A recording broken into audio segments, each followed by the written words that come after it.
Welcome to wishful ಅಡುಗೆ ಮನೆ. ಇವತ್ತು ಬೇರೆ ತರ ಜೋಳದಿಂದ ಏನ್ ಮಾಡ್ತೀಯ ಪ್ರತಿಭಾ? ಹೌದು ಆಶಾ, ಬೇರೆ ಥರ ಜೋಳ ಮತ್ತು ಇಲ್ಲಿ ಬದನೆಕಾಯಿನ ನೋಡಿಬಿಟ್ಟು ಅಕಸ್ಮಾತ್ ಬದನೆಕಾಯಿ ಪಲ್ಯ ಬದನೆಕಾಯಿ ರೊಟ್ಟಿ ಮಾಡ್ತಾ ಇದ್ದೀವಿ ಅಂತ ಅಂದ್ಕೊಂಡಿದ್ರೆ ಆ ಥರ ಅಂದ್ಕೋಬೇಡಿ. ತುಂಬ ಹೆಲ್ದಿ, ತುಂಬ ನ್ಯೂಟ್ರಿಷಿಯಸ್ ರೆಸಿಪಿನ ಮಾಡ್ತಾ ಇದ್ದೀವಿ. ಯಾರಿಗಾದರೆ ಡಯಾಬಿಟೀಸ್ ಇದೆ ಅನ್ನೋರನ್ನು ಕೂಡ ಮಾಡ್ಕೊಂಡು ತಿನ್ಕೋಬೋದು, ಅಷ್ಟು ರುಚಿಯಾಗಿರುತ್ತೆ. ಸೊ ಇವತ್ತೇ ಜೋಳ ಮತ್ತು ಬದನೆಕಾಯಿನ ಯೂಸ್ ಮಾಡಿಬಿಟ್ಟು ತುಂಬ ಡಿಫ್ರೆಂಟಾಗಿ ಒಂದು ರೆಸಿಪಿ ಮಾಡ್ತಾ ಇದ್ದೀವಿ. ತುಂಬ ಅಥೆಂಟಿಕ್, ತುಂಬ ಹಳೆಯ ರೆಸಿಪಿ ಆಶಾ. ಅದು ತುಂಬ ಅಂದರೆ ತುಂಬ ಹಳೆಯ ರೆಸಿಪಿ. ಸೊ ಇವಾಗ ಇಲ್ಲಿ ನೀವು ಜೋಳನೂ ನೋಡ್ಬೋದು, ಒಂದು ಸ್ವಲ್ಪ ಜೋಳ ಡಿಫ್ರೆಂಟ್ ಆಗಿದೆ. ಯಾಕಂದರೆ ಇದು ಪಾಲಿಷ್ ಮಾಡಿರೋಂಥ ಜೋಳ. ಇದು ಇಲ್ಲೊಂದಿದೆ, ಇನ್ನೊಂದು ಇದು ಪಾಲಿಷ್ ಮಾಡಲ ಅಂತ ಜೋಳ. ನಾವು ರೊಟ್ಟಿಗೆಲ್ಲ ಯೂಸ್ ಮಾಡ್ತೀವಲ್ಲ ಆ ಜೋಳ ಇದು. ಇದು ಆ ಜೋಳ. ಬಟ್ ಇವತ್ತೇ ನಾವು ಇದೇ ಜೋಳನ ತಗೊಂಡು ಹೋಗ್ಬಿಟ್ಟು ನಮ್ಮ ಸೈಡ್ ಆಶಾ ಏನ್ ಮಾಡ್ತಾರೆ ಅಂದ್ರೆ ಪಾಲಿಷ್ ಮಾಡ್ತಾರೆ ಜೋಳನ. ಸೊ ಇದೇ ಜೋಳನ ಅಲ್ಲೊಂದು ಮಷಿನ್ ಬರುತ್ತೆ. ಸೊ ಪಾಲಿಷ್ ಮಾಡಿದಾಗ ಈ ತರ ಕಲರ್ ಬರುತ್ತೆ, ಅಂದ್ರೆ ಮೇಲ್ಗಡೆದು ಸಿಪ್ಪೆ ಹುಚ್ಚಿರುತ್ತೆ ಅಷ್ಟೇನೆ ಇದ್ರ. ಈ ತರ ಇವಾಗ ನಾವು ಹೆಂಗ್ ಮಾಡೋದು, ಇದನ್ನ ಇಲ್ಲ ಅಂದ್ರೆ ಈ ನಾರ್ಮಲ್ ಜೋಳನ ತಗೊಂಡ್ಬಿಟ್ಟು ಸ್ವಚ್ಛಾಗಿ ನೀರಲ್ಲಿ ಒಂದ್ 2 ಸರ್ತಿ ತೊಳೆದ್ಬಿಟ್ಟು ಮಿಕ್ಸಿ ಜಾರಿಗೆ ಹಾಕ್ಬಿಟ್ಟು ಬರೀ ಆನ್ ಆಫ್ ಮಾಡಿಬಿಟ್ಟು ಆಮೇಲೆ ತೊಳೆದು ನೆಕ್ಸ್ಟ್ ನಾನು ಹೆಂಗೆ ತೋರಿಸ್ತೀನಿ ಆ ಥರ ನೀವು ಯೂಸ್ ಮಾಡ್ಕೋಬಹುದು. ಸೊ ಮಿಕ್ಸರಲ್ಲಿ ಕೂಡ ನೀವು ಜೋಳನ ಪಾಲಿಷ್ ಮಾಡ್ಕೋಬಹುದು. ಸೊ ಈ ಜೋಳನ ನಾವು ಪಕ್ಕಕ್ಕೆ ಇಡೋಣ, ಯಾಕಂದ್ರೆ ಇದು ಯೂಸ್ ಮಾಡ್ತಾ ಇಲ್ಲ. ಇವತ್ತೇ ನಾವು ಈ ಪಾಲಿಶ್ಡ್ ಜೋಳನ ಯೂಸ್ ಮಾಡ್ತಾ ಇದ್ದೀವಿ. ತುಂಬಾ ಬಿಳಿಯಾಗಿ ಕಾಣ್ತಾ ಇರ್ಬೋದು ನೋಡಿ ಇಲ್ಲಿ. ಹೌದು, ಮುತ್ತು ಕಾಣ್ದಂಗೆ ಕಾಣ್ತಾ ಇದೆ, ಅಷ್ಟು ಚೆನ್ನಾಗಿ ಕಾಣ್ತಾ ಇದೆ ಇದು. ಸೊ ಇವಾಗ ಏನು ಮಾಡೋಣ ಅಂದರೆ ಆಶಾ, ಈ ಜೋಳನ ನಾವು ಪಕ್ಕಕ್ಕಿಟ್ಟು ನೆಕ್ಸ್ಟ್ ಏನು ಮಾಡೋದು ಅಂತ ನೋಡೋಣ. ನೋಡಿ, ಇವಾಗ ನಾವು ಪಾಲಿಶ್ಡ್ ಜೋಳ ಏನಿದೆ ಅಲ್ಲ ಇದನ್ನ ಹಾಕೊಳ್ಳೋಣ ಅಂತ ಇಲ್ಲಿ ನಾನು 2 ಗ್ಲಾಸ್ ಅಷ್ಟು ಹಾಕೋತಾ ಇದ್ದೀನಿ. ನೀರು ಕುಡಿಯೋ ಗ್ಲಾಸ್ ಇರುತ್ತಲ್ಲ ಅದರಿಂದ ನೋಡಿ ಕ್ವಾಂಟಿಟಿನೂ ನೋಡ್ಬಿಟ್ಟು ಹಾಕೊಳ್ಳಿ, ಯಾಕಂದ್ರೆ ನೀರಿನ ಕ್ವಾಂಟಿಟಿ ನಮ್ಗೆ ಗೊತ್ತಾಗಬೇಕು. ಸೊ ಇದು ಪಾಲಿಶ್ ಇರುತ್ತಲ್ಲ, ಒಂದು ಸ್ವಲ್ಪ ಹಿಟ್ಟಿಟ್ಟಿರುತ್ತೆ ಇದು, ಹಾಗಾಗಿ ಇದನ್ನ ನಾವು ತೊಳ್ಕೋಬೇಕು. ಡಸ್ಟ್ ಎಲ್ಲ ಇರುತ್ತಲ್ಲ ಅದನ್ನೆಲ್ಲ ಹೊಂಟೋಗ್ಬೇಕು ಅಂತ ಹೇಳಿ. ಏನೇ ಗಲೀಜಿದ್ರೆ ಬಂದ್ಬಿಡುತ್ತೆ ಆಶಾ. ಸೊ ಇದನ್ನ ನಾವು ಈ ಥರ ಒಂದು 2 ಸರ್ತಿ ತೊಳ್ಕೊಂಡು ಬರೋಣ. ನೋಡಿ, ಇದನ್ನ ನಾನು 3 ಸರ್ತಿ ಜೋಳನ ತೊಳ್ಕೊಂಡಿದ್ದೀನಿ. ಇಲ್ಲಿ ಏನು ಡಸ್ಟ್ ಇವಾಗ ಬಂದಿಲ್ಲ. ಇದ್ರದ್ದು ನೀರನ್ನ ತೆಗೆದ್ಬಿಟ್ಟು ಪಕ್ಕಕ್ಕಿಡೋಣ. ನೋಡಿ, ಆ ಗ್ಲಾಸಿಂದ ನಾವು ಜೋಳನ ತಗೊಂಡಿದ್ವಲ್ಲ ಅದೇ ಗ್ಲಾಸಿಂದ ಇಲ್ಲಿ 1 ಕಪ್ ಜೋಳಕ್ಕೆ ಆಶಾ ಪಾಲಿಶ್ ಇರೋದ್ರಿಂದ ಜೋಳ 3.5 ಗ್ಲಾಸ್ ಅಷ್ಟು ನಾನು ನೀರನ್ನ ಹಾಕೋತಾ ಇದ್ದೀನಿ. ಸೊ ಟೋಟಲ್ ನಾನು ಇಲ್ಲಿ 7 ಗ್ಲಾಸ್ ಅಷ್ಟು ನೀರನ್ನ ಹಾಕೋತಾ ಇದ್ದೀನಿ, ಯಾಕಂದ್ರೆ ನಾನು ಇಲ್ಲಿ 2 ಗ್ಲಾಸ್ ಅಷ್ಟು ಇದನ್ನ ತಗೊಂಡಿದ್ದೀನಿ ಜೋಳ. ನೋಡಿ, ಟೋಟಲ್ 7 ಗ್ಲಾಸ್ ಅಷ್ಟು ನೀರನ್ನ ಹಾಕೊಂಡಿರೋದು. ಇವಾಗ ನೀರು ಚೆನ್ನಾಗಿ ಕುದಿ ಬರಬೇಕು ಆಶಾ. ಸ್ವಲ್ಪ ನೀರು ಬಿಸಿ ಆಗೋಕ್ ಬಿಡೋಣ.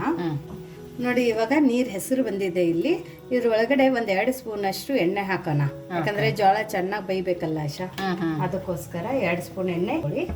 ಇವಾಗ ನಾವು ತೊಳೆದಿಟ್ಕೊಂಡಿದ್ವಲ್ಲ ಜೋಳ ಅದನ್ನ ಹಾಕೊಳ್ಳೋಣ. ಮಾಡೋದು ಈಸಿನೇ ಇದೆ, ಯಾಕಂದ್ರೆ 1 ಸರ್ತಿ ವಿಸಲ್ಗಳು ಹಾಕ್ಬಿಟ್ರೆ ಆಶಾ ಬೇಗ ಆಗುತ್ತೆ. ಆಮೇಲೆ ಹೆಲ್ತ್ಗೂ ತುಂಬಾ ಒಳ್ಳೇದು. ಹೌದು. ನೋಡಿ, ಎಲ್ಲ ಜೋಳ ಹಾಕಿದ ನಂತರ ಆಶಾ ಇದು 1 ಸರ್ತಿ ನಾವು ಈ ಥರ ಕೈ ಆಡಿಸ್ಕೋಬೇಕು. ಇವಾಗ 1-2 ಸರ್ತಿ ಈ ಥರ ಕೈ ಆಡಿಸಿದ ನಂತರ ನೋಡಿ, ಇವಾಗ ಕುಕ್ಕರ್ ಲಿಡ್ಡನ್ನು ಹಾಕೋಣ. ಮೀಡಿಯಂ ಫ್ಲೇಮಲ್ಲಿ ಇಟ್ಕೊಳ್ಳೋಣ. Low to medium flame, high flame ಇಟ್ಕೋಬೇಡಿ. ಲೋ ಟು ಮೀಡಿಯಂ ಫ್ಲೇಮಲ್ಲಿ ಒಂದು 10ರಿಂದ 15 ವಿಸಲ್ ನಾವು ತಗೊಂಡು ಬರಬೇಕು. ಸೊ ಇದನ್ನ ಪಕ್ಕಕ್ಕೆ ಕುದಿಯೋಕ್ಕಿಟ್ಟು ನೆಕ್ಸ್ಟ್ ಏನು ಮಾಡೋದು ಅಂತ ನೋಡೋಣ. ನೋಡಿ, ಇಲ್ಲಿ ಇನ್ನೊಂದು ಕುಕ್ಕರನ್ನು ತಗೊಂಡಿರೋದು. ಇದ್ರ ಒಳಗಡೆ ಇಲ್ಲಿ ನಾನು ಒಂದು ಅರ್ಧ ಕಪ್ಪದಷ್ಟು ಕಡಲೆನ ತಗೊಂಡಿರೋದು. ಕಡಲೆ ಏನ್ ನೆನ್ಸಿಲ್ಲ, ಕಾಳು. ಹೌದು, ಕಡಲೆ ಕಾಳು. ಸೊ ಇದನ್ನ ನೆನೆಸಿಲ್ಲ, ನೀವು ಡೈರೆಕ್ಟ್ ಆಗಿ ತಗೋಬಹುದು. ನೋಡಿ, ಇಲ್ಲ ನಮ್ಮ ಹತ್ರ ಅಷ್ಟು ಟೈಮ್ ಇಲ್ಲ ಅಂದ್ರೆ ನೀವು ರಾತ್ರಿ ನೆನೆಸಿ ಬೆಳಗ್ಗೆ ಕೂಡ ವಿಸಲ್ಕ ಹಾಕೋಬಹುದು. ಇದ್ರ ಜೊತೆ ಇಲ್ಲಿ ಕಡಲೆ ಬೀಜ ತಗೊಂಡಿದ್ದೀವಿ ಅರ್ಧ ಕಪ್ಪದಷ್ಟು, ಮತ್ತೆ ಅರ್ಧ ಕಪ್ಪದಷ್ಟು ತೊಗರಿ ತಗೊಂಡಿರೋದು ಅಷ್ಟೇ. ತೊಗರಿ ಕಾಳೆ ಇದು ಎಲ್ಲ ಕಾಳೆ ತಗೋಬೇಕು. ನೋಡಿ, ಇದೆಲ್ಲಾನು ಏನ್ ಮಾಡೋಣ ಅಂದ್ರೆ ನೀರ್ ಹಾಕ್ಬಿಟ್ಟು 1-2 ಸರ್ತಿ ತೊಳ್ಕೊಂಡು ಬರೋಣ, ಯಾಕಂದ್ರೆ ಡಸ್ಟ್ ಏನಾದ್ರೂ ಇದ್ರೆ ಹೋಗ್ಬಿಡುತ್ತೆ. ಸೊ ಇದನ್ನ ತೊಳ್ಕೊಂಡು ಬರೋಣ. ನೋಡಿ, ಈ ತರ ತೊಳ್ಕೊಂಡು ಬಂದ ನಂತರ ಕಾಳುಗಳು ಕುದಿಯೋಕೆ ಎಷ್ಟು ನೀರು ಬೇಕು ಅಷ್ಟು ನೀರುಗಳನ್ನ ಹಾಕೊಳ್ಳೋಣ ಆಶಾ. ಸೊ ಅಷ್ಟು ನೀರು ಹಾಕೊಂಡ್ಬಿಟ್ಟು ಮೇಲ್ಗಡೆ ಲಿಡ್ಡನ್ನ ಮುಚ್ಚಿಬಿಟ್ಟು ಇದನ್ನ ಮೀಡಿಯಂ ಫ್ಲೇಮಲ್ಲಿ 7ರಿಂದ 8 ವಿಸಲ್ ತಕೊಂಡು ಬರೋಣ. 7ರಿಂದ 8 ವಿಸಲ್ ಸಾಕಾಗುತ್ತೆ, ಅಷ್ಟು ಸಾಕಾಗುತ್ತೆ. ಸೊ ಈಗ 2 ಕುಕ್ಕರ್ನು ಹಾಕಿದ್ದೀವಿ ವಿಸಲ್ಗೆ. ಇನ್ನು ಆಗೋ ತನಕ ಇನ್ನೊಂದು ನೆಕ್ಸ್ಟ್ ಏನು ಮಾಡೋದು ಅಂತ ನೋಡೋಣ. ನೋಡಿ ಇಲ್ಲಿ ಬದನೆಕಾಯಿನ ತಗೊಂಡಿರೋದು ಇದು ನಾಟಿ ಬದನೆಕಾಯಿ ನಮ್ಮ ಸೈಡ್ ಸಿಗುತ್ತಲ್ಲ ಈ ತರ. ಸೊ ನೀವು ನಿಮ್ಮ ಕಡೆ ಯಾವ ತರ ಬದನೆಕಾಯಿ ಸಿಗುತ್ತೆ ಆ ತರ ಬದನೆಕಾಯಿ ತಗೊಳ್ಳಿ. ನಾನು ಇಲ್ಲಿ 3 ಬದನೆಕಾಯಿ ತಗೊಂಡಿದ್ದೀನಿ, ಯಾಕಂದ್ರೆ ನನ್ನ ಕ್ವಾಂಟಿಟಿ ಜಾಸ್ತಿ ಇದೆ ಅಂತ. ಸೊ ಇವಾಗ ಈ ಬದನೆಕಾಯಿನ ನಾವು ನೋಡಿ ಈ ತರ ಸಣ್ಣದಾಗಿ ಬದನೆಕಾಯಿನ ಕಟ್ ಮಾಡ್ಕೊಂಡು ಬಂದಿರೋದು. ಇವಾಗ ಏನು ಮಾಡೋಣ ಅಂದರೆ ಇದು ಬದನೆಕಾಯಿ ತೊಯ್ಯೋಷ್ಟೇ ನೀರು ಹಾಕೊಳ್ಳೋಣ. ತುಂಬ ಜಾಸ್ತಿ ಬೇಡ ನೋಡಿ, ಯಾಕಂದರೆ ಇದು ತುಂಬ ಎಳೆದಿದೆ ಅಲ್ಲ ಬದನೆಕಾಯಿ. ಹೌದು. ಸೊ ಬೇಗ ಬೇಯುತ್ತೆ ನೋಡಿ. ಇವಾಗ ಲಿಡ್ಡನ್ನು ಮುಚ್ಚಿಬಿಟ್ಟು ಲೋ ಫ್ಲೇಮಲ್ಲಿ 1-2 ನಿಮಿಷ ಇದನ್ನು ಕುದಿಸ್ಕೊಳ್ತಾರೆ. ನೋಡಿ ಇಲ್ಲಿ ಬದನೆಕಾಯಿ ಕುದ್ದಿದೆ, ತುಂಬ ಚೆನ್ನಾಗಿ ಸಾಫ್ಟಾಗಿ ಬದನೆಕಾಯಿ ಕುದ್ದಿದೆ, ಇಲ್ಲಿ ನೋಡ್ಬೋದು. ಸೊ ಇವಾಗ ಇದು ಒಂದು ಸ್ವಲ್ಪ ಈ ಥರ ಸ್ಪೂನಿಂದ ಸ್ಮ್ಯಾಶ್ ಮಾಡ್ಕೊಳ್ಳೋಣ. ನೋಡಿ ಈ ಥರ ಚೆನ್ನಾಗಿ ಸ್ಮ್ಯಾಶ್ ಮಾಡ್ಕೊಂಡಿರೋದು. ಇವಾಗ ಇದನ್ನ ಪಕ್ಕಕ್ಕೆ ಇಡೋಣ. ಆಮೇಲೆ ಕುದ್ದಿರೋ ಜೋಳ ಏನಾಗಿದೆ ಅಂತ ನೋಡೋಣ. ನೋಡಿ ವಿಸಲ್ ಎಲ್ಲ ಇಳಿದಿದೆ, ಎಷ್ಟು ಚೆನ್ನಾಗಿ ಕುದ್ದಿದೆ ಅಂದರೆ ಒಂಥರ ಸಬ್ಬಕ್ಕಿ ಥರ ಕಾಣ್ತಾ ಇದೆ. ಯಾರು ಅನ್ನೋದೇ ಇಲ್ಲ ಇದು ಜೋಳ ಇದೆ ಅಂತ. ನೋಡಿ ಎಷ್ಟು ಚೆನ್ನಾಗಿದೆ, ಎಷ್ಟು ಬಿಳಿಯಾಗಿದೆ ನೋಡಿ. ಇದನ್ನು ನೀಟಾಗಿ ಇವಾಗ ಮಿಕ್ಸ್ ಮಾಡ್ಕೊಳ್ಳೋಣ. ಇವಾಗ ನೋಡಿ ಇದು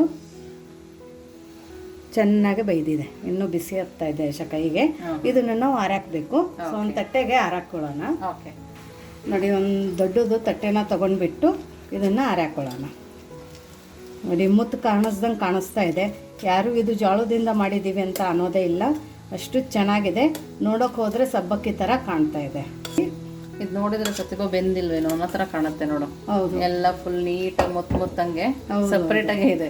ಕರೆಕ್ಟು ನೋಡಿ, ಬಟ್ ಚೆನ್ನಾಗೆ ಮೆತ್ತಗಾಗಿದೆ ಇದು. ನಾವು ಕಿಚಡಿ ಎಲ್ಲ ಮಾಡ್ತೀವಲ್ಲ ಆ ಥರನೇ ಆಗಿರೋದು. ನೋಡಿ ಬರೀ ಸ್ಪೂನ್ ಇಟ್ಟರೆ ಸಾಕು, ಸ್ಮ್ಯಾಶ್ ಆಗ್ತಾ ಇದೆ ನೋಡಿ. ಈ ಥರ ನೀಟಾಗಿ ಆರಾಕೊಳ್ಳೋಣ. ಇದನ್ನ ಆರೋ ತನಕ ನೆಕ್ಸ್ಟ್ ಏನು ಮಾಡೋದು ಅಂತ ನೋಡೋಣ. ನೋಡಿ ಕಾಳಿಂದ ವಿಸಲು ಕೂಡ ಆಗಿದೆ, ಇದನ್ನು ಕೂಡ ಪರ್ಫೆಕ್ಟಾಗಿ ಬೇಯ್ದಿದೆ. ಇಲ್ಲಿ ನೀವು ನೋಡ್ಬೋದು ಕಾಳು ಕೂಡ. ಇದು ಜಾಸ್ತಿ ಕುದಿಸ್ಬಾರ್ದು, ತುಂಬ ಜಾಸ್ತಿ ಕುದಿಸಿದ್ರೆ ಏನಾಗುತ್ತಂದ್ರೆ ತಿನ್ಬೇಕಾದ್ರೆ ಬಾಯಿಯಲ್ಲಿ ತುಂಬ ಸಾಫ್ಟಾಗಿ ಬರುತ್ತೆ, ಆ ಕ್ರಂಚಿನೆಸ್ ಸಿಗಲ್ಲ. ಸೊ ಹಾಗಾಗಿ ಒಂದು ಸ್ವಲ್ಪ ಇಷ್ಟು ಕುದ್ರೆ ಸಾಕು. ಸೊ ಇದ್ರ ಕೆಳಗಡೆ ಒಂದು ಸ್ವಲ್ಪ ನೀರು ಇರೋದಿರುತ್ತೆ ಈ ನೀರನ್ನು ತಕ್ಕೋಬೇಕು ನಾವು. ನೀರನ್ನು ತಕ್ಕೊಂಡು ಬರೀ ಕಾಳನ್ನು ಆರೋಗ್ಬಿಡ್ಬೇಕು. ನಾನು ನಿಮ್ಗೆ ಹೌದು, ನಾನು ನಿಮ್ಗೆ ತೋರಿಸ್ತೀನಿ ನೋಡಿ. ಕಾಳು ಒಳಗಡೆದು ನೀರನ್ನು ನಾನು ತಗೊಂಡು ಬಂದಿದ್ದೀನಿ, ಬರೀ ಕಾಳುಗಳು ಇರ್ತಾವೆ. ಸೊ ಇದನ್ನು ನಾವು ಆರೋಕ್ಕೆ ಬಿಡಬೇಕು. ಆರಿದ ನಂತರನೇ ನಾವು ಮುಂದಿಂದೆಲ್ಲ ಪ್ರೊಸೆಸ್ ಮಾಡಬೇಕು. ಅಲ್ಲಿ ಜೋಳದ ನುಚ್ಚು ಕೂಡ ಆರ್ತಾ ಇದೆ. ಇವಾಗ ಕಾಳನ್ನು ಆರಿಸ್ಕೊಂಡು ಬರೋಣ. ಸೊ ಇದು ಕಾಳು ಆರೋ ತನಕ ನೆಕ್ಸ್ಟ್ ಏನು ಮಾಡೋದು ಅಂತ ನೋಡೋಣ. ನೋಡಿ ಇಲ್ಲಿ ಜೋಳದ ರೊಟ್ಟಿ ಮಾಡ್ಕೊಂಡಿರೋದು. ಜೋಳದ ರೊಟ್ಟಿ ಹೆಂಗೆ ಮಾಡೋದು ಅಂತ ಬೇಕಂದರೆ ಜೋಳದ ರೊಟ್ಟಿ ವಿಡಿಯೋ ಕೂಡ ಅಪ್ಲೋಡ್ ಮಾಡಿದ್ದೀವಿ, ಅಲ್ಲಿ ನೀವು ನೋಡ್ಬೋದು. ಬಟ್ ಇವತ್ತು ಈ ಮುದ್ದಿಗೆ ಜೋಳದ ರೊಟ್ಟಿ ತುಂಬ ದಪ್ಪದಾಗಿ ಮಾಡ್ಕೋಬೇಕು. ನಾವು ಜೋಳದ ಮುಟ್ಟಿಗೆಗೆ ಹೆಂಗೆ ರೊಟ್ಟಿ ಮಾಡ್ಕೋತೀವಲ್ಲ ಆ ಥರ ರೊಟ್ಟಿ ಮಾಡಬೇಕು ಇದಕ್ಕೆ. ಯಾಕಂದರೆ ಮೇನ್ ಇದು ಯಾಕೆ ಹಾಕ್ಬೇಕಂತ ನಾನು ನಿಮಗೆ ಮುಂದೆ ಹೇಳ್ತೀನಿ. ಇದನ್ನು ಸಣ್ಣದಾಗಿ ಇವಾಗ ಕಟ್ ಮಾಡ್ಕೊಳ್ಳೋಣ. ರೊಟ್ಟಿನೂ ಹಾಕೊಬೇಕು. ಹೌದು, ಯಾಕಂದರೆ ರೊಟ್ಟಿನೂ ಆರಬೇಕು. ಹಾಗಾಗಿ ನಾನು ರೊಟ್ಟಿ ಮಾಡಿಟ್ಕೊಂಡಿದ್ದೆ ಎಲ್ಲ ಕುಕ್ಕರ್ ಆಗೋ ತನಕ. ಸೊ ನೋಡಿ ಇವಾಗ ಇದು ಮುರಿದಿರೋದು ರೊಟ್ಟಿನ ನಾವು ಒಂದು ಮಿಕ್ಸಿ ಜಾರಕ್ಕೆ ಹಾಕೊಳ್ಳೋಣ ಯಾಕಂದರೆ ಕೈಲೇ ಮುರ್ಕೋತ್ ಕೂತ್ರೆ ತುಂಬ ಜಾಸ್ತಿ ಟೈಮ್ ತಗೋತದ, ಆಮೇಲೆ ಸಣ್ಣದಾಗಿ ಆಗಂಗಿಲ್ಲ. ಸೊ ಹಾಗಾಗಿ ಇದಕ್ಕೇನೆ ಒಂದು ಅರ್ಧ ಸ್ಪೂನಷ್ಟು ಎಣ್ಣೆ ಹಾಕೊಳ್ಳೋಣ, ಯಾಕಂದರೆ ಬಿಡಿ ಬಿಡಿಯಾಗಿ ಚೆನ್ನಾಗಿ ಬರುತ್ತೆ ಅಂತ. ನೀರೇನು ಹಾಕಂಗಿಲ್ಲ, ನೀರು ಹಾಕೋಂಗಿಲ್ಲ. ಇದೇ ಥರ ನಾವು ಇದನ್ನ ಮಿಕ್ಸಿ ಮಾಡ್ಕೊಂಡು ಬರೋಣ. ನೋಡಿ ಈ ಥರ ಸಣ್ಣ ಮಿಕ್ಸಿ ಮಾಡ್ಕೊಂಡು ಬಂದಿರೋದು. ಸೊ ನೀವು ಅದೇ ಎಣ್ಣೆ ಹಾಕಿಲ್ಲ ಅಂದರೆ ಮುದ್ದಿಯಾಗಿ ಮಿಕ್ಸರಲ್ಲಿ ತಿರ್ಗಂಗಿಲ್ಲ. ಸೊ ಹಾಗಾಗಿ ಎಷ್ಟು ಚೆನ್ನಾಗಿ ಸಾಫ್ಟಾಗಿ ಬಂದಿದೆ ನೋಡಿ.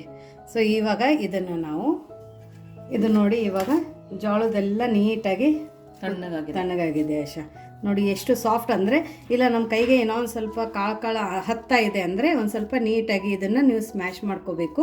ಬಟ್ ಆಲ್ರೆಡಿ ನಾನು ಆವಾಗಲೇ ಒಂದು ಸ್ವಲ್ಪ ಸ್ಮ್ಯಾಶ್ ಮಾಡ್ಕೊಂಡಿದ್ವಿ ಬಿಸಿದ್ರಲ್ಲಿನೇ. ಹೌದು. ಸೊ ಹಾಗಾಗಿ ಇವಾಗ ಇದು ಚೆನ್ನಾಗಿ ಆರಿದೆ ಅಲ್ಲ, ಇವಾಗ ನೆಕ್ಸ್ಟ್ ಇದ್ರೊಳಗಡೆ ನಾವು ನೋಡಿ ಇವಾಗ ನಾವು ಇದು ರೊಟ್ಟಿಯನ್ನು ಮಿಕ್ಸಿಗೆ ಹಾಕೊಂಡಿದ್ವಲ್ಲ ಅದನ್ನ ಓಕೆ ನೋಡಿ ಇವಾಗ ಎಲ್ಲ ಥರ ಕಾಳು ಕುದಿಸ್ಕೊಂಡಿದ್ವಲ್ಲ, ಸೊ ಅದನ್ನು ಕೂಡ ಹಾಕೊಳ್ಳೋಣ. ರುಚಿಗೆ ಉಪ್ಪು ಹಾಕೊಳ್ಳೋಣ, ಯಾಕಂದ್ರೆ ನಾವು ಕಾಳು ಕುದಿಸ್ಬೇಕಾದ್ರೂ ಉಪ್ಪು ಹಾಕೊಂಡಿಲ್ಲ, ಜೋಳ ಕುದಿಸ್ಬೇಕಾದ್ರೂ ಉಪ್ಪು ಹಾಕೊಂಡಿಲ್ಲ. ಸೊ ಉಪ್ಪನ್ನ ನೋಡ್ಬಿಟ್ಟು ಹಾಕೊಳ್ಳಿ. ಇವಾಗ ಇದಕ್ಕೆ ಕಾರ್ಯಾಳ ಕುಟ್ಟ ಹಾಕೊಳ್ಳೋಣ, ಇದಕ್ಕೆ ಗುರ್ಯಾಳ ಕುಟ್ಟ ಕೂಡ ಅಂತೀವಿ. ಹುಚ್ಚೆಳ್ಳಿದ ಪುಡಿನೂ ಹಾಕೊಳ್ಳೋಣ. ಇದು ಹಾಕೊಳ್ಳೋದ್ರಿಂದ ರುಚಿ ಜಾಸ್ತಿ ಬರುತ್ತೆ ಆಶಾ. ಓಕೆ. ಇವಾಗ ನೋಡಿ ಖಾರಕ್ಕೆ ಕೆಂಪು ಖಾರದ ಪುಡಿ ಹಾಕೋತಾ ಇದ್ದೀನಿ. ಇದು pure Guntur Byadgi red chilli powder ಇದೆ. ಇದರಲ್ಲಿ ಯಾವುದೇ ಥರ ಮಸಾಲೆ ಇಲ್ಲ, ಪ್ಲೇನ್ ಇದೆ. ಸೊ ಇದನ್ನೇ ಹಾಕೋಬೇಕು, ಯಾಕಂದರೆ ಇದು ಹಾಕೊಂಡ್ರದ್ರಿಂದಾನೇ ಇದು ಪರ್ಫೆಕ್ಟಾಗಿ ಅಥೆಂಟಿಕ್ ಟೇಸ್ಟ್ ಕೊಡುತ್ತೆ. ಸೊ ಯಾರಿಗಾರೆ pure Guntur Byadgi mix red chilli powder ಬೇಕಂದರೆ ಇದು ಪ್ಯೂರ್ ಆರ್ಗ್ಯಾನಿಕ್ಕು. ಬೇಕಂದರೆ ಡಿಸ್ಕ್ರಿಪ್ಷನ್ ಬಾಕ್ಸಲ್ಲಿ ವಾಟ್ಸಪ್ ನಂಬರನ್ನು ಕೊಟ್ಟಿದ್ದೀವಿ. ಆ ವಾಟ್ಸಪ್ ನಂಬರ್ಗೆ ಮೆಸೇಜ್ ಮಾಡಿದರೆ ಸಾಕು, ನಿಮಗೆಲ್ಲ ಡೀಟೇಲ್ಸ್ ಬರುತ್ತೆ. ಇವಾಗ ನೋಡಿ ನಾವೇನು ಸ್ಮ್ಯಾಶ್ ಮಾಡ್ಕೊಂಡು ಇಟ್ಕೊಂಡಿದ್ದೀವಲ್ಲ ಆಶಾ ಬದ್ನಿಕಾಯಿ, ಅದನ್ನು ಹಾಕೊಳ್ಳೋಣ. ಓಕೆ, ಚೆನ್ನಾಗೂ ಬೆಂದಿದೆ ಅಲ್ಲ? ಹೌದು. ಇವಾಗ ನೋಡಿ ಇಲ್ಲಿ ತಪ್ಪಲು, ಉಳ್ಳಾಗಡ್ಡಿ ತಪ್ಪಲು ತಗೊಂಡಿದ್ದೀನಿ ಆಶಾ ನಾನು. ಹೌದು, ಈರುಳ್ಳಿ ಕಾವು. ಅದನ್ನು ತಗೊಂಡಿರೋದು ಸ್ಪ್ರಿಂಗ್ ಆನಿಯನ್ನು. ನಿಮ್ಮ ಹತ್ರ ಇದು ಇಲ್ಲ ಅಂದರೆ ನಾರ್ಮಲ್ ಈರುಳ್ಳಿ ಕೂಡ ಕಟ್ ಮಾಡಿ ಹಾಕೋಬಹುದು. ಬಟ್ ಮೇನ್ ಅಂದರೆ ಇದು ಹಾಕೊಂಡಿದ್ರೆ ತುಂಬ ಚೆನ್ನಾಗಿ ಟೇಸ್ಟ್ ಕೊಡುತ್ತೆ. ಮತ್ತು ಇದು ಸಮ್ಮರಲ್ಲಿನೂ ತಿನ್ನಬೇಕು ಅಂತೆ ಆಶಾ. ಇದಾ ಈರುಳ್ಳಿ ಕಾವು? ಹೌದು. ಓಕೆ. ಆಮೇಲೆ ಕೊತ್ತಂಬರಿ ಸೊಪ್ಪು, ಕೈ ತುಂಬ ಕೊತ್ತಂಬರಿ ಸೊಪ್ಪು. ಹೌದು. ನೋಡಿ ಇವಾಗ ಇದೆಲ್ಲ ಹಾಕೊಂಡ ನಂತರ ನೀಟಾಗಿ ಕ್ಯೂಸ್ಕೋಬೇಕು ಆಶಾ. ಎಲ್ಲ ಕಲಸೋ ಥರ. ಹೌದು, ಎಲ್ಲ ನೀಟಾಗಿ ಬೈಂಡ್ ಆಗುತ್ತೆ ಇವಾಗ. ಸೊ ನಾನು ಹೇಳಿದೆ ರೊಟ್ಟಿ ಯಾಕೆ ಹಾಕಬೇಕು ಅಂತ. ಇದೆಲ್ಲ ನಾವು ನೀರಲ್ಲಿ ಕುದಿಸಿರ್ತೀವಲ್ಲ ಆಶಾ, ಆಮೇಲೆ ಉಪ್ಪು ಕೊತ್ತಂಬರಿ ಸೊಪ್ಪು ಎಲ್ಲ ತೊಳೆದು ಕಟ್ ಮಾಡಿ ಹಾಕಿರ್ತೀವಿ. ಈರುಳ್ಳಿ ತಪ್ಪಲಿಗೂ ನೀರು ಬಿಡುತ್ತೆ. ಸೊ ಆ ನೀರಿನ ಅಂಶ ಬಿಟ್ಟು ಇದೊಂದು ಸ್ವಲ್ಪ ನೀರ್ ಥರ ಆಗುತ್ತೆ. ಸೊ ಆ ನೀರ್ ಥರ ಆಗಬಾರ್ದು ಅಂತೇಳಿ ಇದ್ರ ಒಳಗಡೆ ನಾವು ರೊಟ್ಟಿ ಮಾಡಿ ಹಾಕಬೇಕು. ರೊಟ್ಟಿ ಮಾಡಾಕಿದಾಗ ನೀರಾಗಲ್ಲ ಆಶಾ. ಯಾಕಂದ್ರೆ ಏನ್ ರೊಟ್ಟಿದು ನಾವು ಪುಡಿ ಮಾಡ್ಕೊಂಡು ಹಾಕೊಂಡಿದ್ವಲ್ಲ, ಅದು ನೀರನ್ನ ಅಬ್ಸರ್ವ್ ಮಾಡ್ಕೊಳ್ಳುತ್ತೆ, ನೀರ್ ಎಳ್ಕೊಳ್ಳುತ್ತೆ ಅದು. ಅವಾಗ ನಾವು ಮಾಡೋ ಅಂತ ಈ ಜೋಳದ ಮುದ್ದಿ ತುಂಬಾ ಪರ್ಫೆಕ್ಟ್ ಆಗಿ ಕರೆಕ್ಟ್ ಆಗಿ ಬರುತ್ತೆ. ಇದು ನಾವು ಹಾಕಿರೋದೆಲ್ಲ ಹೆಲ್ದಿ ಪ್ರತಿಭಾ. ಒಂದೊಂದು ತಿಂದ್ರೆ ಸಾಕಲ್ಲ ಮಕ್ಕಳುಗಳು, ಒಂದ್ ತಿಂದ್ರೆ ಸಾಕು ಆಶಾ. ಇನ್ನು ಏನು ಬರೋರ್ಗ ಏನು ಕೇಳಲ್ಲ ಅವರು. ಹೌದೌದು. ಇನ್ನು ರಜಾ ಬೇರೆ ಸ್ಟಾರ್ಟ್ ಆಯ್ತು. ನಿಜ. ಸೊ ಇದನ್ನ ನೀಟಾಗಿ ಮಿಕ್ಸ್ ಮಾಡ್ಕೊಂಡು ಬರೋಣ. ನೋಡಿ ಈ ತರ ನೀಟಾಗಿ ಮಿಕ್ಸ್ ಮಾಡ್ಕೋಬೇಕು, ಕರೆಕ್ಟಾಗಿ ಪ್ರತಿಯೊಂದು ಅಗಳಿಗೂ ಹತ್ತಬೇಕು ಆಶಾ. ಹೌದು, ಸುತ್ತನೂ ನೋಡು ಎಲ್ಲ ನೀಟಾಗಿ ಕಲ್ಸ್ಕೊಂಡಿದೆ. ಹೌದೌದು. ನೋಡಿ ಈ ತರ ಕಲಿಸ್ಕೊಂಡ ನಂತರ ಇದ್ರದ್ದು ಮುದ್ದೆ ಕಟ್ಕೋಬೇಕು ಆಶಾ. ಕೈಗೆ ನೀರ್ ಆ ತರ ಏನೋ ಅನಿಸ್ತಾ ಇಲ್ಲಲ್ಲ? ಇಲ್ಲ, ಕೈಗೆ ಒಂಚೂರು ನೀರಾಗಿಲ್ಲ. ನೀವು ರೊಟ್ಟಿ ಹಾಕಿಲ್ಲ ಅಂದ್ರೆ ನೀರಾಗುತ್ತೆ. ಕೆಲವೊಬ್ರು ನಮ್ ಸೈಡು ಇದ್ರ ಒಳಗಡೆ ಹೂರ್ಣದ ಹೋಳಿಗೆ ಮಾಡಿ ಕೂಡ ಹಾಕ್ತಾರೆ. ಬಟ್ ಅದು ಒಂದ್ ಸ್ವಲ್ಪ ಸ್ವೀಟ್ನೆಸ್ ಆಗುತ್ತೆ. ಸೊ ಡಯಾಬಿಟೀಸ್ ಇದ್ದವರು ತಿನ್ನೋಕ್ಕಾಗಂಗಿಲ್ಲ, ಅದ್ರ ರುಚಿ ಜಾಸ್ತಿ ಬರುತ್ತಲ್ಲ, ಹಂಗಾಗಿ. ಸೊ ಇದನ್ನ ಡಯಾಬಿಟೀಸ್ ಇದ್ದವ್ರನ್ನೂ ತಿನ್ಬೋದು, ಯಾರಿಗಿಲ್ಲ ಅವರು ತಿನ್ಬೋದು, ಮಕ್ಕಳು ತಿನ್ಬೋದು. ಎಲ್ಲರೂ ಇದು ಒಂದು ಉಂಡೆ ತಿಂದ್ರೆ ಸಾಕು, ನಿಮಗೆ ಪರ್ಫೆಕ್ಟಾಗಿ ಹೆಲ್ತ್ ಬೆನಿಫಿಟ್ಸು ಅದ್ರ ಜೊತೆ ನ್ಯೂಟ್ರಿಷನಲ್ ಬೆನಿಫಿಟ್ಸ್ಗಳು ಸಿಗುತ್ತೆ. ಓಕೆ, ನೋಡಿ ಉಂಡೆ ರೆಡಿ ಇದೆ. ಹೌದು, ಎಲ್ಲದನ್ನು ಇದೇ ಥರ ಮಾಡ್ಕೊಂಡು ಬರೋಣ. ಓಕೆ, ನೋಡಿ ನಮ್ಮದು ಜೋಳದ ಹೆಲ್ದಿ ಮುದ್ದೆ ಮಾಡಿ ರೆಡಿಯಾಗಿದೆ. ಸೊ ನೋಡಿದ್ರಲ್ಲ ಯಾವ ಥರ ಮಾಡೋದು ಅಂತ. ಎಲ್ಲ ಟಿಪ್ಸನ್ನು ಫಾಲೋ ಮಾಡಿ, ಎಲ್ಲಿ ಮಿಸ್ ಮಾಡಬೇಡಿ. ಇವಾಗ ಏನಂದರೆ ಇದು ಅಂಟಂಟಿರುತ್ತಾ ಹೆಂಗೆ ಅಂತ ಯಾರಿಗೆ ಗೊತ್ತಿಲ್ಲ ಈ ಜೋಳದ ಮುದ್ದೆ, ಅದನ್ನು ನಾನು ನಿಮ್ಗೆ ತೋರಿಸ್ತೀನಿ ಓಪನ್ ಮಾಡಿ. ಮತ್ತು ಇದನ್ನು ಯಾವ ಥರ ತಿಂತಾರಂತನೂ ತೋರಿಸ್ತೀನಿ. ಸೊ ನೋಡಿ ಇದನ್ನು ಈ ಥರ ಕಟ್ ಮಾಡ್ಕೊಳ್ಳೋಣ. ನೋಡಿ ಅಂಟಂಟೇನೂ ಇಲ್ಲ, ಎಷ್ಟು ಚೆನ್ನಾಗಿ ಕಾಣಿಸ್ತದೆ ನೋಡಿ, ಕರೆಕ್ಟಾಗಿ ಇದೆ. ಇವಾಗ ಇದಕ್ಕೆ ಸ್ವಲ್ಪ ಎಣ್ಣೆ ಹಾಕ್ಕೊಳ್ಳೋಣ ಆಶಾ. ಓಕೆ, ಇಲ್ಲಿ ನಾನು ಕಡಲೆ ಬೀಜದ ಎಣ್ಣೆ ಹಾಕೋತಾ ಇದ್ದೀನಿ. ನೀವು ಮ್ಯಾಲಿಂದ ಈ ಥರ ಎಣ್ಣೆ ಹಾಕೊಂಡು ತಿನ್ನಂಗಿಲ್ಲ ಅಂದರೆ ನಾವು ಮಿದಿಬೇಕಾದ್ರೆ ಉಂಡೆ ಕಟ್ತೀವಲ್ಲ, ಆ ಟೈಮಲ್ಲೂ ಕೂಡ ಎಣ್ಣೆ ಹಾಕಿ ಮಿದ್ದು ಉಂಡೆ ಕಟ್ಬೋದು. ಇದನ್ನ ನಮ್ಮ ಸೈಡು ಇದೇ ಥರ ತಿಂತಾರೆ.